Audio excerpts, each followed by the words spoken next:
Dear all, most of you have heard about Lord Buddha's chief disciples, Mahamoggallana and Bhante Sariputta, as well as his cousin brother, Bhante Ananda.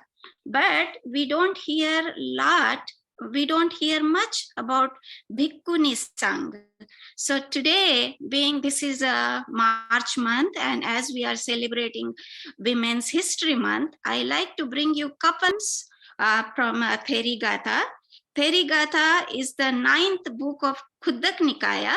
It consists 73 poems in which early nuns or bhikkhunis recount their struggles and accomplishments along the road to arhantship.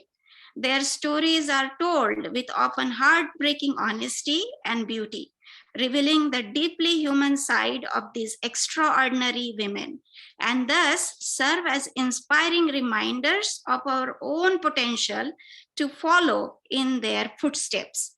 So my first poem is called Mahapajapati Gautami. These are the words of Mata Mahapajapati Gautami. So here it goes. Praise to you, hero among Buddhas, best of all beings. You freed me from suffering, just as you did so many other people. All suffering is known, the cravings, that is suffering's cause, has been destroyed. The eightfold path of the noble ones has been traveled and cessation reached. The four noble truths, each one done, all done by me. I had already been a mother, a son, a father, a brother, and a grandmother, but not knowing things as they really are, I was reborn and reborn, never having enough. As soon as I saw Bhagavan, I knew that this is my last body, that the realm of birth is finished, and now there is no more rebirth for me. When I look at disciples assembled together, energetic, resolute, always making an effort, I see that this is how Buddhas are rightly worshipped. Mahamaya gave birth to Gautama for the sake of many, to drive away the mass of suffering of all those struck down by sickness and death. My second poem is called Soma Sutta. So Soma was a daughter of the chief priest of King Bimbisara of Magadha and was an early convert to Buddha's teaching.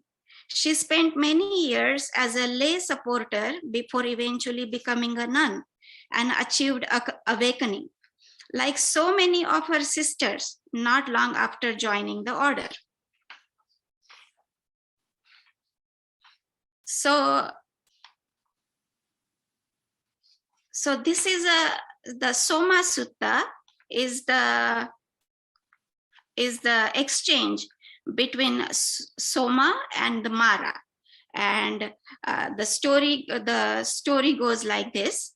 The nun Soma has entered Andhavana near Savatthi to practice meditation. Mara, the embodiment of delusion, sees her there and desires to make her waver and abandon her concentration. He addresses her with a verse. That which can be attained by seers.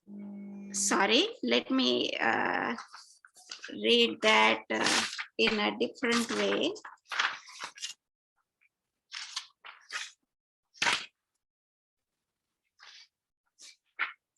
Sorry, let me read that one more time. So this is what Mara says to Soma. It is hard to get to a place that sages want to reach. It is not possible for a woman, especially not one with only 2 fingers worth of wisdom. And to that, Soma says, what difference does being a woman make? When the mind is well composed, when knowledge is proceeding on, when one rightly sees into Dhamma. Indeed, for whom the question arises, am I a man or a woman? Or am I even something at all? To them alone is Mara fits to talk. So in this exchange, Mara is clearly trying to provoke and discourage Soma, but only reveals his delusion.